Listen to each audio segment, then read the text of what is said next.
ছাত্ৰ-ছাত্ৰীসকল দশম শ্ৰেণীৰ ত্ৰিভুজ পাঠটোৰ 6.3 অনুশীলনী অংকবিলাক কৰিবলৈ লৈছোঁ মই কিন্তু 6.3 অনুশীলনী আটাইকেইটা অংক কৰা নাই যিখিনি অংক অতি প্ৰয়োজনীয় সেইখিনি কৰিছোঁ আৰু বাকি যিখিনি এৰি থৈ গৈছোঁ সেই অংককেইটা তোমালোকে নিশ্চয় কৰিবলৈ পাৰিবা আৰু শেষৰ ফালৰ অংককেইটা মই গোটেইকেইটা কৰি দিছোঁ সেইকেইটা বহুত গুৰুত্বপূৰ্ণ অংক তোমালোকে মন দি কৰিবা বিশেষকৈ 13 নম্বৰৰ পৰা যিকেইটা অংক আছে সেই অংককেইটা বেছি গুৰুত্বপূৰ্ণ হ'ব এইকেইটা তোমালোকে ভালকৈ কৰিবা যিসকলে নতুনকৈ চাইছা তেওঁলোকে সাবস্ক্ৰাইব কৰি ল'বা তেতিয়া মই ভিডিঅ' দিয়াৰ লগে লগে পাই থাকিবা 6.3 অনুশীলনীৰ 1 নম্বৰ অংকটোত দিছে চিত্ৰ 6.34 দিয়া ত্ৰিভুজবিলাকৰ কোণবিলাক জোৰ সদৃশ উল্লেখ কৰা উত্তৰটো দিয়াৰ ক্ষেত্ৰত কি সাদৃশ্য চৰ্ত ব্যৱহাৰ কৰি লিখা আৰু সদৃশ হোৱা ত্ৰিভুজবিলাক প্ৰতীকেৰে প্ৰকাশ কৰা প্ৰশ্নত দিয়া ছবিটো চোৱা মই ইয়াত ছবি আঁকি লৈছোঁ যদিও কিতাপৰ জোখমতে অঁকা নাই মই এনে আঁকি লৈছোঁ কিতাপত যেনেকৈ আছে তেনেকৈ আঁকিছোঁ কিন্তু জোখমতে অঁকা নাই চোৱা ইয়াতে প্ৰথম ছবিটো 1 নম্বৰ অংকটো 60 ডিগ্ৰী ইয়াত 60 ডিগ্ৰী ইয়াত 80 ডিগ্ৰী ইয়াত 80 ডিগ্ৰী ইয়াত 40 ইয়াত 40 ডিগ্ৰী গতিকে a কোণটো p ৰ লগত সমান b কোণ q ৰ লগত সমান c কোণটো r ৰ লগত সমান তাৰমানে এই ত্ৰিভুজটোৰ তিনিওটা কোণ অৰ্থাৎ abc ত্ৰিভুজটোৰ তিনিওটা কোণ pqr ত্ৰিভুজৰ তিনিওটা কোণৰ লগত সমান তোমালোকে ত্ৰিভুজৰ প্ৰথম ভিডিঅ'খিনি চাবা মই ডেসক্ৰিপচনত লিংক দি থৈ দিছোঁ সেইকেইটা চালেহে পাৰিবা আৰু ধৰা মই ত্ৰিভুজ দুটা বা দুটা বহুভুজ কেনেকৈ সদৃশ হয় সেই চৰ্তটো দি দিছোঁ আৰু সদৃশতাৰ চৰ্তখিনিৰ ওপৰতো সেকেন্ড পাৰ্ট ভিডিঅ'টোত কৰিছোঁ সেইখিনিও চাই ল'বা এটা চোৱা এই ত্ৰিভুজটোৰ তিনিওটা কোণ এই ত্ৰিভুজটোৰ তিনিওটা কোণৰ লগত যদি সমান হৈ গ'ল গতিকে ত্ৰিভুজ দুটাক সদৃশ বুলি কোৱা হ'ব এডাল সদৃশ চিন ত্ৰিভুজ abc সদৃশ ত্ৰিভুজ pqr আৰু সাদৃশ্যতাৰ চৰ্তটো হ'ল কোন সাদৃশ্য চৰ্ত বা এংগল ইয়াত চোৱা লিখোতে মই ত্ৰিভুজকেইটা খুব ভালকৈ এনেকৈ মন কৰিব লাগিব লিখোতে যিটো কোণ যাৰ লগত সমান 60 ডিগ্ৰী টু 60 ডিগ্ৰীৰ লগত সমান গতিকে ইয়াত abc ত্ৰিভুজৰ a য'ত দিছোঁ pqr ত্ৰিভুজৰ p তাতেই দিব লাগিব তোমালোকে মন কৰিবা আৰু পিছৰবিলাক চালে গম পাবা চোৱা 2 নম্বৰটো তেনেকৈ দিয়া আছে এটা abc ত্ৰিভুজ আৰু এটা pqr ত্ৰিভুজ ইয়াত মই অনুপাত মিলাবলৈ গৈছিলোঁ চোৱা ab বাহুটো ইয়াৰ qr বাহুৰ লগত অনুপাতটো মিলে ab বাহু 2 আৰু qr ৰ 4 2/4 কটাকটি কৰিলে 1/2 হ'ব ঠিক তেনেকৈ bc বাহু 2.5 আছে আৰু pr বাহুটো 5 আছে 1/2 হয় ঠিক তেনেকৈ ac বাহু আৰু pq বাহুৰ অনুপাতটো উলিয়াওঁতে 1/2 হৈছে অৰ্থাৎ এই ত্ৰিভুজ দুটাৰ অনুৰূপ বাহুবিলাকৰ অনুপাত সমান গতিকে ত্ৰিভুজ দুটা সদৃশ হ'ব কিন্তু ত্ৰিভুজ দুটাৰ নাম দিওঁতে কেনেকৈ দিছোঁ চোৱা এই ত্ৰিভুজটোৰ নাম abc দিছোঁ কিন্তু ইয়াত ত্ৰিভুজটোৰ নাম pqr দিলে ভুল হ'ব pqr কিয় দিয়া নাই খুব ভালকৈ মন কৰিবা যে ab বাহুটো কোনটো বাহুৰ লগত অনুপাতে কি হৈছিলে qr ৰ লগতহে গতিকে a ৰ ঠাইত q আহিব আৰু b ৰ ঠাইত r আহিব বাকিখিনি তোমালোকে এটা মিলাই চালে গম পাবা গতিকে ত্ৰিভুজ abc সদৃশ ত্ৰিভুজ qrp আৰু এইটো সদৃশ্যতাৰ চৰ্তটো হ'ল বাহু সদৃশতাৰ চৰ্ত আৰু একদম খুব ভালকৈ মন কৰিবা ত্ৰিভুজটোৰ নাম যদি pqr দি দিয়া হয় তেতিয়াহ'লে ভুল হ'ব আৰু এনেকুৱা প্ৰশ্নবিলাক পৰীক্ষাত সাধাৰণতে নাহে কিন্তু বাকি অংকখিনি কৰিবৰ কাৰণে এইবিলাক শিকিবই লাগিব 3 নম্বৰটো চোৱা ইয়াত মই অনুপাত উলিয়াবলৈ চেষ্টা কৰিছিলোঁ mp আৰু de দিছিলোঁ কাৰণ 2 আৰু 4 ৰ অনুপাতটো মিলিব যেন ভাবিছিলোঁ 1/2 হৈছে ঠিক তেনেকৈ lp আৰু df লৈছিলোঁ 3/6 ত 1/2 হৈছে বা lm আৰু ef ৰ অনুপাত লৈছিলোঁ কিন্তু 2.7/5 আছিলে যদি এইটো 2.5 হ'লহেঁতেন তেতিয়া 1/2 হ'লহেঁতেন তেতিয়া সদৃশতাৰ বাহু চৰ্তমতে সদৃশ হ'লহেঁতেন কিন্তু গোটেইকেইটা বাহুৰ অনুপাত একেই ওলাইছে জানো এই দুটা 1/2 ওলাইছে এইটো 2.7/5 ওলাইছে গতিকে ত্ৰিভুজযোৰ সদৃশ নহয় এনেকুৱাবিলাক এইটো মই কৰিছোঁ চোৱা এইটোৰ নিচিনাও লিখিব পাৰিবা ইয়াত চোৱাচোন 2.5 তো মই অনুপাত উলিয়াবলৈ ইয়াত বিচাৰি পোৱা নাই কোনটোত দিম মই চাইছিলোঁ মিলাবলৈ গতিকে মিলা নাই 5/6 কোনটো মিলাব পৰা নাই কিন্তু কোন এটা মিলি আছিল সিহঁতৰ মাজৰ কোনটো 70 ডিগ্ৰী আছিলে গতিকে ইয়াৰ দৰেও কৰিব পাৰিবা বাহুবিলাকৰ অনুপাতটো একে নহয় বা বাহুবোৰৰ অনুপাত সমান নহয় এনেকৈ লিখি দিব পাৰিবা আৰু ত্ৰিভুজযোৰ সেইকাৰণে সদৃশ নহয় যিহেতু বাহুযোৰৰ অনুপাত সমান নহয় সমান হোৱা হ'লে তেতিয়াহ'লে বাহু সদৃশতাৰ চৰ্তত সদৃশ কৰিব পৰা গ'লহেঁতেন 5 নম্বৰটো চোৱা 5 নম্বৰটো 2.5/5 হ'লে 1/2 ওলাব 3/6 হ'লেও 1/2 হ'ব কিন্তু এই বাহু দুটাৰ মাজৰ কোণটো এইটো আছিলে চোৱা আৰু এই বাহু দুটাৰ মাজৰ কোণটো 80 ডিগ্ৰী বুলি দিছে ইয়াত কিন্তু 80 ডিগ্ৰী ইয়াতহে দিছে তাৰমানে কি অনুৰূপ বাহুবোৰ সমান যদিও অনুৰূপ কোণ সমান নহয় অনুৰূপ বাহুৰ অনুপাত একে হ'লেও অনুৰূপ কোণ সমান নহয় গতিকে ত্ৰিভুজ দুটা সদৃশ নহয় বা ত্ৰিভুজযোৰ সদৃশ নহয় তাৰ পিছৰটো চোৱা ইয়াত 70 ডিগ্ৰী দিছে ইয়াত 80 ডিগ্ৰী দিছে গতিকে ত্ৰিভুজটোৰ 3 নম্বৰ কোণটো 70 80 150 আৰু ত্ৰিভুজৰ তিনিটা কোণৰ সমষ্টি 180 ডিগ্ৰী বুলি তোমালোকে জানা গতিকে f কোণটো কিমান ডিগ্ৰী হ'ব 30 ডিগ্ৰী হ'ব ঠিক তেনেকৈ ইয়াত 80 ডিগ্ৰী আৰু 30 ডিগ্ৰী দিছে দুইটা যোগ কৰি দিলে 110 ডিগ্ৰী তিনিটা কোণৰ যোগফল যদি 180 ডিগ্ৰী হয় তে p কোণটো কিমান হ'ব 70 ডিগ্ৰী অৰ্থাৎ আমি দেখা পালো যে ইয়াতো 70 ইয়াতো 70 ইয়াত 80 ইয়াত 80 ইয়াত 30 ইয়াত 30 কোণবিলাক সমান গতিকে ত্ৰিভুজ দুটা সদৃশ হ'ব আৰু সদৃশতাৰ শৰ্তটো হ'ব কোণ এংগল শৰ্ত মতে ত্ৰিভুজ দুটা সদৃশ হ'ব 2 নম্বৰ অংকটোত এটা চিত্ৰ দিয়া আছে চিত্ৰটোত BOC ইকুৱেল 125 ডিগ্ৰী দিয়া আছে CDO ইকুৱেল 70 ডিগ্ৰী দিয়া আছে প্ৰথমতে DOC উলিয়াব আছে DOC মানে কোনখিনি চোৱা এইখিনি ইয়াত টোটাল কিমান ডিগ্ৰী আছে 180 ডিগ্ৰী গতিকে 180 ডিগ্ৰীৰ পৰা BOC মাইনাস কৰিম BOC ৰ মান 125 ডিগ্ৰী দিছে গতিকে 55 ডিগ্ৰী ওলাইছে এনেকুৱা অংক তোমালোকে ক্লাস 9 ত কৰিছা যথেষ্ট কিটা এতিয়া DCO কোণটো উলিয়াব দিছে DCO কোণ মানে এই কোণখিনি চোৱা এটা ত্ৰিভুজ আছে DCO এটা ত্ৰিভুজ আছে ন সেই ত্ৰিভুজটো মোট কোণ হ'ব 180 ডিগ্ৰী তাৰ পৰা এই কোণটোৱে বিয়োগ কৰি দিম এই কোণটোৰ নাম হ'ব CDO আৰু এইটোৰ নাম হ'ব DOC এতিয়া চোৱা 180 ডিগ্ৰী CDO ৰ মাপটো দিয়া আছিল 70 ডিগ্ৰী বুলি আৰু DOC ৰ মাপটো 55 ডিগ্ৰী পাইছা দুইটা যোগ কৰি দিওঁতে 125 ডিগ্ৰী গতিকে DCO টো হ'ল কিমান 55 ডিগ্ৰী DCO টো কোনটো চোৱা DCO এইখিনি কিমান ওলালে 55 ডিগ্ৰী এতিয়া আকৌ দিয়া আছে যে ত্ৰিভুজ ODC সদৃশ ত্ৰিভুজ OBA দিয়া আছে সদৃশ ত্ৰিভুজৰ অনুৰূপ কোণবোৰ সমান আমাক উলিয়াব দিছে OAB কোণটো প্ৰশ্নত উলিয়াব দিছে এই নামটোৰ পৰা এনেকৈ উলিয়াব পাৰিছো OAB তাৰ অনুৰূপ কোণটো হ'ব ইয়াত যেতিয়া ভালকৈ চাবা দেই OAB দিছে গতিকে ইটো ত্ৰিভুজৰ কি হ'ব চোৱা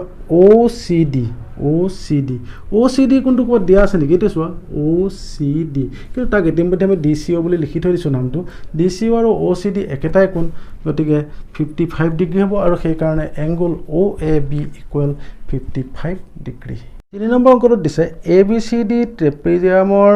AB সমান্তৰাল DC আৰু AC আৰু BD কৰ্ণ দুডালে পৰস্পৰক O বিন্দুত ছেদ কৰে দুটা ত্ৰিভুজৰ কোনো সাদৃশ্য শৰ্ত ব্যৱহাৰ কৰি দেখুওৱা যে OA by OC equal OB by OD প্ৰশ্নত এটা ট্ৰেপেজিয়ামৰ কথা কোৱাৰ কাৰণে ট্ৰেপেজিয়াম এটা আঁকি লৈছো ABCD ট্ৰেপেজিয়াম আঁকি লৈছো ইয়াৰ AB বাহুটো DC ৰ সমান্তৰাল কৰ্ণ দুডাল AC আৰু BD দুয়োডালে পৰস্পৰক O বিন্দুত ছেদ কৰিছে সেই কথাখিনি লিখি লৈছো আৰু দেখুৱাব লাগে যে OA by OC equal OB by OD এতিয়া চোৱা এই দুডাল সমান্তৰাল AB আৰু CD সমান্তৰাল এডাল যদি AB হয় আৰু এডাল যদি DC হয় সমান্তৰাল ইফালে যদি এডাল যায় তিৰ্যক বুলি ধৰো এডাল কি তিৰ্যক হ'ব AC তিৰ্যক হ'ব এই কোণ দুটা সমান হ'ব নেকি কিয় সমান হ'ব তোমালোকে জানা একান্তৰ কোণ 8 ৰ পৰা শিকি আহিছা চোৱা AC ডালৰ তিৰ্যক BD ডালৰ তিৰ্যক পিছৰ মই BD দেখুৱাই আছো তেতিয়া চোৱা ইয়াৰ কোণৰ নাম হ'ব BAC আৰু এটো হ'ব DCA দুইটা কোণ সমান একান্তৰ কোণ আৰু BAC কোণ এটো তাক যদি BAO বুলি দিও তথাপিতো এই চুকটোকে বুজাব নেকি BAO দিছো আৰু DCO বুলি দিছো এটা 1 নম্বৰ ঠিক একেদৰে এবাৰ যদি এডাল নাথাকি BD কৰ্ণডাল আহে এডাল তিৰ্যক হ'ব তেতিয়া এই দুটা কোণ একান্তৰ কোণ হ'ব কোণ দুটাৰ নাম হ'ব ABD আৰু ইটোৰ নাম হ'ব CDB তাক যদি সমু কৰি দিও ABD এই কোণটোক বুজাইছে তাক O কৈ দিলে ABO দিব পাৰিম ঠিক তেনেকৈ CDB কোণটোক CDB এই চুকটোক CDO বুলি দিব পাৰিম 2 নম্বৰ দিছো এতিয়া এটা ওপৰত এটা ত্ৰিভুজ আছে ABO আৰু তলত এটা ত্ৰিভুজ আছে CDO দুইটা ত্ৰিভুজৰ ক্ষেত্ৰত BAO ইকুৱেল DCO এটো 1 ৰ পৰা পাইছো ABO equal CDO equal CDO 2 ৰ পৰা পাইছো আৰু এংগল AOB এই কোণটো ইফালৰ কোণটোৰ লগত সমান হ'ব কি হ'ব তোমালোকে ক্লাস 9 তে শিকিছা এটো কয় বিপ্ৰতীপ শীৰ্ষ কোণ অৰ্থাৎ ABO ত্ৰিভুজটোৰ তিনিটা কোণ CDO ত্ৰিভুজৰ তিনিটা কোণৰ লগত সমান হৈছে গতিকে ত্ৰিভুজ দুটা সদৃশ হ'ব শৰ্তটো হ'ল কোন সাদৃশ্যতা শৰ্ত এখানে তোমালোকে লিখি দিব পাৰা ইচ্ছা কৰিলে যে সদৃশ ত্ৰিভুজৰ অনুৰূপ বাহুবোৰৰ অনুপাত একে বা নিলিখিলেও চোৱা ইয়াত মই কি লৈছো চোৱা OA এ আৰু সেইটো ত্ৰিভুজত তেতিয়া কি ল'ব লাগিব অ চি আৰু এইটো ত্ৰিভুজত লৈছোঁ চোৱা অ বি এইটো ত্ৰিভুজত কি হ'ব অ ডি আৰু সেইটোৱে দেখুৱাব দিছিলে গতিকে লিখি দিবা যে দেখুওৱা হ'ল 5 নম্বৰ অংকটো লৈ আহিছোঁ 4 নম্বৰটো তোমালোকৰ বাবে এৰিছোঁ ছবিটো কৰা হৈ আছে আৰু যিবিলাক অংকৰ ছবি কৰা হৈ আছে সেইবিলাক তোমালোকে নিজে ট্ৰাই কৰিবা মই ছবি থকাকেইটা কৰা নাই আৰু যিকেইটা পৰীক্ষাৰ কাৰণে অতি গুৰুত্বপূৰ্ণ অংক হ'ব সেইকেইটাই কৰিছোঁ বাকীকেইটাও চাবা তোমালোকে তথাপিতো মই অতি গুৰুত্বপূৰ্ণ অংককেইটা কৰিছোঁ আৰু ছবি থকা অংকবিলাক তোমালোকে পাৰিবা 5 নম্বৰত চোৱা এতিয়া ত্ৰিভুজ পি কিউ আৰৰ পি আৰ আৰু কিউ আৰ বাহুৰ ওপৰত এছ আৰু টি দুটা বিন্দু যাতে angle P equal angle R T S দেখুওৱা যে ট্ৰায়াঙ্গল আৰ পি কিউ সিমিলাৰ বা সদৃশ ট্ৰায়াঙ্গল আৰ টি এছ প্ৰশ্নটোৰ লগত মিলাই ছবি এটা আঁকি লৈছোঁ এটা পি কিউ আৰ ত্ৰিভুজ তাৰ পি আৰ আৰু কিউ আৰ বাহুৰ ওপৰত ক্ৰমে এছ আৰু টি দুটা বিন্দু আৰু এছ টি বিন্দু দুটা সংযোগ কৰি দিছোঁ দিয়া আছে পি কোণটো আৰ টি এছ কোণৰ লগত সমান আৰু দেখুৱাব লাগে যে ত্ৰিভুজ আৰ পি কিউ সদৃশ ত্ৰিভুজ আৰ টি এছ ত্ৰিভুজ আৰ পি কিউ আৰু আৰ টি এছত কি পাম চোৱা এংগল পি আৰু এংগল আৰ টি এছ এই কোণ দুটা সমান প্ৰদত্ত মানে দিয়া আছে তাৰপিছত এই কোণটো চোৱা এই কোণটো গোটেই ত্ৰিভুজটোতো আছে আৰু সৰু ত্ৰিভুজটোতো আছে সেই ডাঙৰ ত্ৰিভুজটোৰ ক্ষেত্ৰত তাৰ নাম হ'ব পি আৰ কিউ এই চুকটো বুজাইছে পি আৰ কিউ আৰু সৰু ত্ৰিভুজটোৰ ক্ষেত্ৰত এছ আৰ টি বুজাইছে এছ আৰ টি গতিকে ত্ৰিভুজ দুটা সদৃশ হৈ যাব ত্ৰিভুজ আৰ পি কিউ সদৃশ ত্ৰিভুজ আৰ টি এছ আৰু দুটা কোণ ত্ৰিভুজৰ সদৃশতাৰ এ তিনিটা কোণ মিলা আৰু দুটা কোণ সমান হোৱা একে কথা হ'ব কাৰণ তৃতীয় কোণটো এনেই সমান হৈ যাব কাৰণ ত্ৰিভুজৰ তিনিটা কোণৰ সমষ্টি 180 ডিগ্ৰী সেইকাৰণে এই এ আৰু এ দুইটা সদৃশ সত্যক একে বুলি ধৰা হয় ত্ৰিভুজ দুটা সদৃশ হ'ল আৰু লিখি দিবা যে দেখুওৱা হ'ল 8 নম্বৰ অংকটো চোৱা এ বি চি ডি সামন্তৰিকৰ এ ডি বাহুৰ বৰ্ধিত অংশত ই এটা বিন্দু আৰু বি ই ৰেখাই চি ডিক এফ বিন্দুত ছেদ কৰে দেখুওৱা যে ত্ৰিভুজ এ বি ই সদৃশ ত্ৰিভুজ চি এফ বি প্ৰথমতে তোমালোকে এ বি চি ডি এটা সামন্তৰিক আঁকি ল'বা আৰু সামন্তৰিকটোৰ এ ডি বাহুক বহাই দিব লাগিব এ ডি বাহুৰ বৰ্ধিত অংশত ই এটা বিন্দু আৰু বি ই ৰেখাই চি ডিক এফ বিন্দুত ছেদ কৰিছে গতিকে প্ৰশ্নটোৰ মতে ছবি এটা হৈ গ'ল ভালকৈ মন কৰিবা এতিয়া দেখুৱাব লাগে যে ত্ৰিভুজ এ বি ই সদৃশ ত্ৰিভুজ চি এফ বি চোৱা দুটা ত্ৰিভুজ লৈছোঁ এটা এ বি ই চোৱাচোন এ বি এই ত্ৰিভুজটো এ বি ই ত্ৰিভুজ আৰু চি এফ বি এটা ত্ৰিভুজ লৈছোঁ ইয়াতে চোৱা এ কোণটো চি কোণৰ লগত সমান হ'ব কাৰণ তোমালোকে জানা যে সামন্তৰিকৰ বিপৰীত কোণবোৰ সমান সামন্তৰিকৰ বিপৰীত কোণবিলাক সদায় সমান তোমালোকে 8তো শিকিছা 9তো শিকিছা তাৰপিছত চোৱা এ সামন্তৰিক যেতিয়া বিপৰীত বাহুবিলাক সমান্তৰাল হ'ব এ ডি আৰু বি চি সমান্তৰাল হ'ব কিন্তু এ ডিকে বহাই দিছা যদি এ ইডাল এনেকৈ এ ই আছে আৰু বি চি দুইডাল সমান্তৰাল হ'ব এডাল ধৰা এ ই মই এনে একে দেখুৱাই দিছোঁ আৰু এইটো বি চি আৰু এডাল যদি বি ই হয় তেতিয়াহ'লে এই কোণ দুটা কি হ'ব একান্তৰ কোণ বি ইডাল তিৰ্যক এই ছবিটো তোমালোকে আঁকিব নালাগে মই দেখুৱাই দিছোঁ তেতিয়াহ'লে এই কোণটোৰ নাম কি হ'ব এ ই বি আৰু এই কোণটোৰ নাম এইখিনিতে এফ এটা আছে নেকি চোৱা ছবিটোত এফ এটা আছে গতিকে চি বি এফ একান্তৰ কোণ যিহেতু চোৱা এই ত্ৰিভুজটোৰ যিটো এ বি ই ত্ৰিভুজটোৰ দুটা কোণ এই ত্ৰিভুজটোৰ চি এফ বি ত্ৰিভুজটোৰ দুটা কোণৰ লগত সমান হৈছে গতিকে ত্ৰিভুজ দুটা সদৃশ হ'ব দুটা কোণ সদৃশ হ'লে এ সাদৃশ্য চৰ্ত লিখি দিবা আৰু শেষত লিখিবা দেখুওৱা হ'ল 13 নম্বৰ অংকটোত দিছে এ বি চি ত্ৰিভুজৰ বি চি বাহুৰ ওপৰত ডি এটা বিন্দু যাতে angle A D C angle B A চিৰ লগত সমান হ'ব এটা প্ৰসংগ ছবিহে আঁকিব লাগে ইমান সমান হ'ব লাগিব বুলি কোনো কথা নাই আৰু দেখুৱাব লাগে যে C A square equal C B into C D এতিয়া ইয়াত যেনেকৈ দিছে যে কোণকেইটা দিছে তাৰ লগতে মিলাই ত্ৰিভুজ দুটা লৈছোঁ তেতিয়া সুবিধা হ'ব ত্ৰিভুজ এ ডি চি আৰু ত্ৰিভুজ বি এ চি ত্ৰিভুজ এইটো এ ডি চি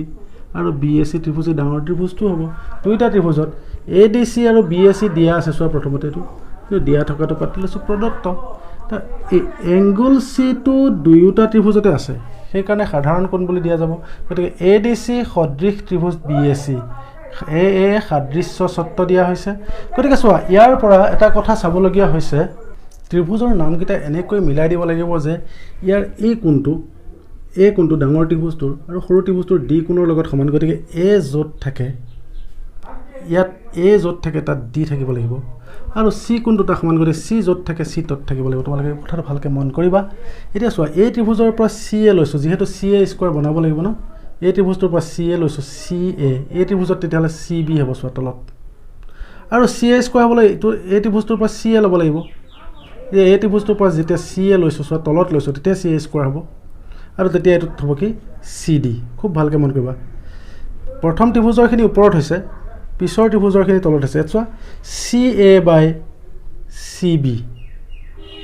আকৌ C D by C A.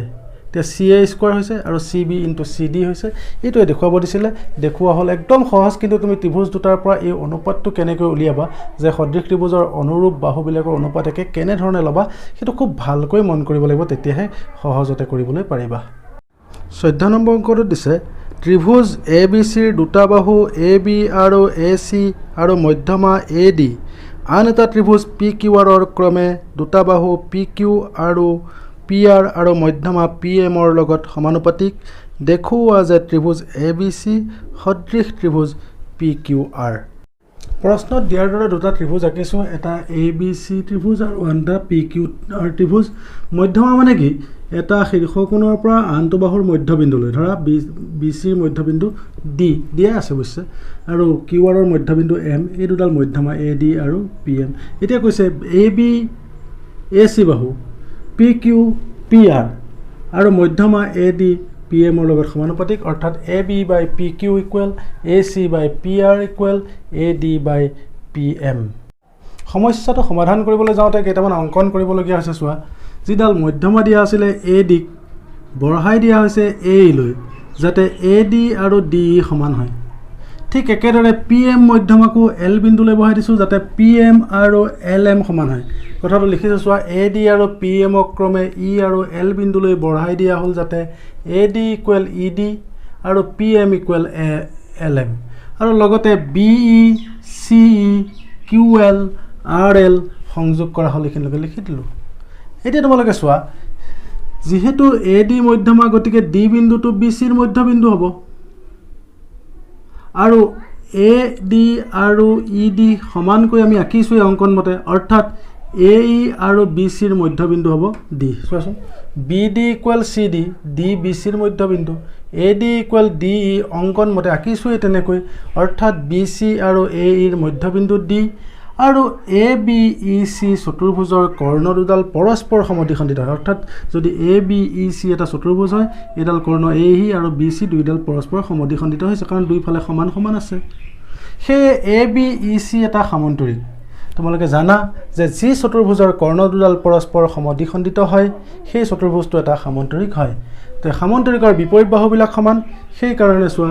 A C বাহুটো বি ইৰ সমান হ'ব, এ চি সমান বি ই। এ বি বাহুটো কাৰ সমান হ'ব,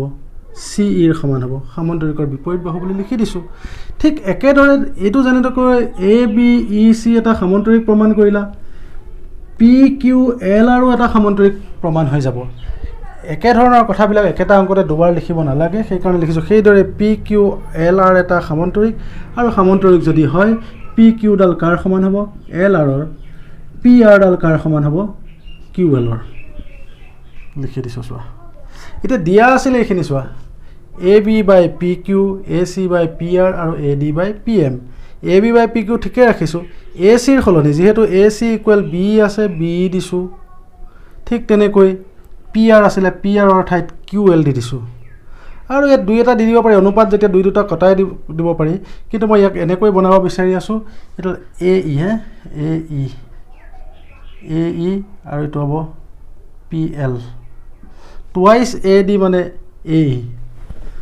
এ ডিক দুগুণ কৰিলে কি হ'ব এ ই, ঠিক তেনেকৈ টুৱাইচ পি এমডাল দুগুণ কৰিলে পি এল হ'ব, কাৰণ এইখিনি সমান।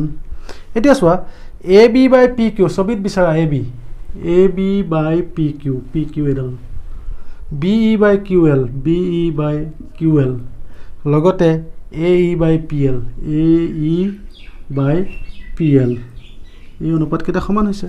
তো কোনটো ত্ৰিভুজত এই বাহুকেইটা পালোঁ এটা ত্ৰিভুজ হ'ল ABE আন এটা ত্ৰিভুজ হ'ল PQL গতিকে ABE ত্ৰিভুজ সদৃশ PQL সদৃশতাৰ AAA শৰ্তমতে যিহেতু ত্ৰিভুজকেইটা সদৃশ তেতিয়াহ'লে সিহঁতৰ অনুৰূপ কোণবিলাকো সমান হ'ব তেতিয়া এই ত্ৰিভুজটোৰ অনুৰূপ কোণ এটা এইটো লৈ লৈছোঁ প্ৰমাণৰ সুবিধাৰ কাৰণে এই ত্ৰিভুজটোৰ অনুৰূপ কোণ এইটো নাম কি হ'ব ইয়াৰ নাম BAE আৰু তাৰ নাম হ'ব QPL চোৱা BAE ইকুৱেল QPL QPL ঠিক একেদৰে আমি প্ৰমাণ কৰি এইফালে এইটো প্ৰমাণ কৰিলোঁ যেতিয়া এই ত্ৰিভুজটো ACE আৰু PRL ত্ৰিভুজ দুটাও সদৃশ প্ৰমাণ কৰিব পাৰিম তেতিয়া এই কোণটো নাম কি হ'ব CAE আৰু RPL চোৱা CAE আৰু RPL কোণ দুটাও সমান হ'ব 1 নম্বৰ আৰু 2 নম্বৰ দি দিলোঁ তেতিয়া 1 আৰু 2 যোগ কৰি চোৱা 1ৰ বাওঁফালে BAE আছে 2ৰ বাওঁফালে CAE আছে BAE প্লাছ CAE তাৰপাছত QPL হ'ব এইটো QPL প্লাছ RPL খুঁটে ভুল হৈ গৈছে মোৰ চোৱা QPL আৰু RPL এই দুটা যোগ কৰি দিছোঁ তো এই ছবিত বিচাৰা চোৱাচোন BAE এইখিনি আৰু CAE মানে এইখিনি দুইখিনি লগ লগাই দিলে কোনটোৰ নাম কি হ'ব BAC আৰু ইয়াত চোৱা QPL এইখিনি তাৰপাছত RPL এইখিনি দুইখিনি লগ লগাই দিয়া কোনটোৰ নাম কি হ'ব QPR 3 নম্বৰ দি দিছোঁ এতিয়া দুটা ত্ৰিভুজ চোৱা এটা ত্ৰিভুজ হ'ল ABC বাকীখিনি কথা বাদ দিয়া একদম ABC ত্ৰিভুজটো চোৱা আৰু এটা ত্ৰিভুজ চোৱা PQR তাৰ কাৰণে এই দুটা সমান বুলি দিয়াই আছে নেকি AB by PQ equal AC by PR আৰু সিহঁতৰ মাজৰ কোণটো এই কোণ দুটা 3 নম্বৰত সমান বুলি পাইছোঁ চোৱা BAC ইকুৱেল QPR 3ৰ পৰা গতিকে চোৱা দুইটা ত্ৰিভুজৰ দুযোৰ বাহু অনুপাত সমান আৰু বাহু দুটাৰ মধ্যৱৰ্তী কোণ দুটাও সমান গতিকে ত্ৰিভুজ দুটা সদৃশ হ'ব কোনটো চৰ্তমতে বাহু কোণ বাহু SAS সাদৃশ্য চৰ্ত গতিকে ট্ৰায়াঙ্গল ABC সিমিলাৰ ট্ৰায়াঙ্গল PQR দেখুওৱা হ'ল বুলি লিখি দিবা আৰু এইটো খুব ভালকৈ চোৱা অলপ বেছি আছে দীঘলকৈ আছে তোমালোকে নিজে কৰিবলৈ চেষ্টা কৰিবা ছবি চাই কৰিবা 15 নম্বৰ প্ৰশ্নটো দিছে 6 মিটাৰ ওখ এটা উলম্ব খুঁটাৰ ভূমিত হোৱা ছাঁৰ দিশ 4 মিটাৰ একে সময়তে এটা টাৱাৰৰ ছাঁৰ দিশ 28 মিটাৰ টাৱাৰটোৰ উচ্চতা নিৰ্ণয় কৰা প্ৰথমতে ধৰি লৈছোঁ উলম্ব খুঁটিটোৰ উচ্চতা AB এইটো খুঁটিটো বুলি ধৰি লৈছোঁ আৰু তাৰ ছাঁটো BC এইফালে সূৰ্য আছে বুলি ধৰি লোৱা সূৰ্যৰ পোহৰ পৰিছে গতিকে সূৰ্যৰ পোহৰৰ পৰা ছাঁ পৰিছে এইফালে তাৰপাছত টাৱাৰটোৰ উচ্চতা PQ আৰু ছাঁটো এইফালে পৰিছে QR আৰু AC আৰু PQ জইন কৰি দিওঁতে দুটা সমকোণী ত্ৰিভুজ আছে যেহেতু এই দুটা উলম্বভাৱে আছে বুলি কৈছে এয়া চোৱা আমাৰ খুঁটিটোৰ উচ্চতা AB যদি 6 মিটাৰ দিয়া আছে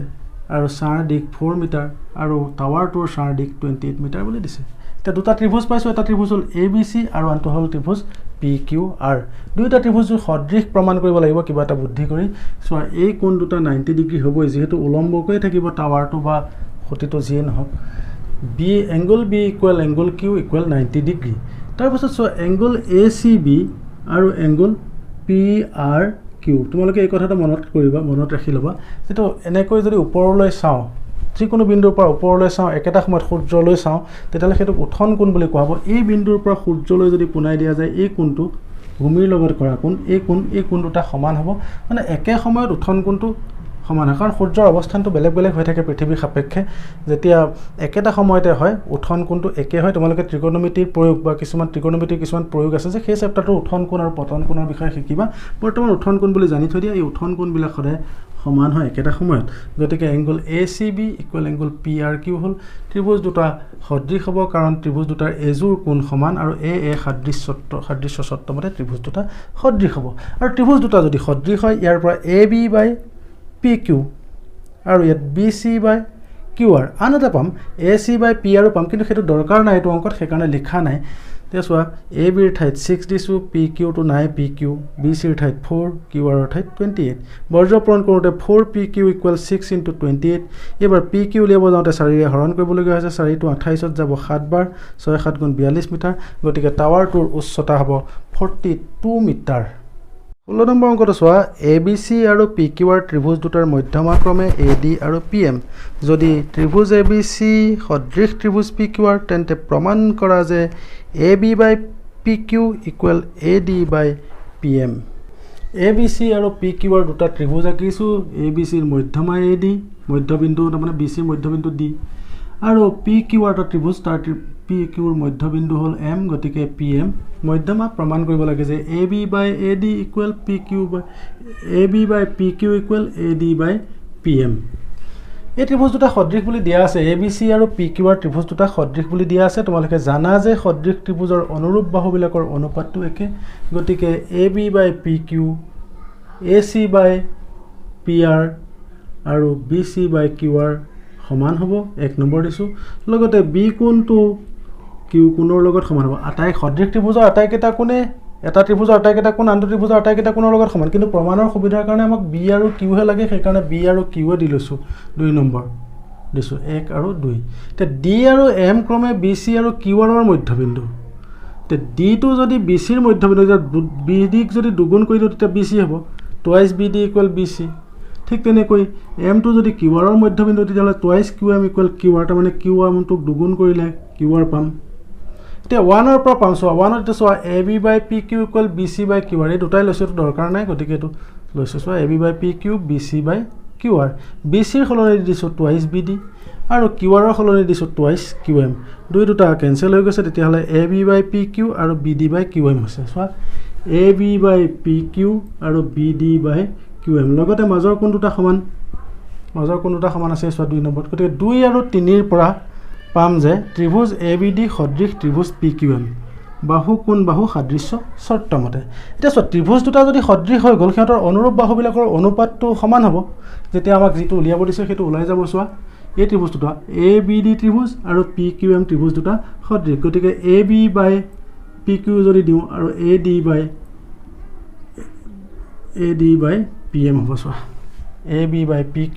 আৰু AD by PM এইটোৱে দেখুৱাব দিছিলে গতিকে তুমি লিখি দিবা দেখুৱা হল 6.3 অনুশীলনীৰ অংকবিলাকৰ সমস্যাবিলাক সমাধান কৰিলো আৰু ইয়াৰ পিছত 6.4 অনুশীলনী কৰিম তোমালোকে পাই থাকিবৰ কাৰণে মোৰ চেনেলটো সাবস্ক্ৰাইব কৰি লবা তেতিয়া মই ভিডিও দিয়াৰ লগে লগে পাই থাকিবলৈ সক্ষম হ'বা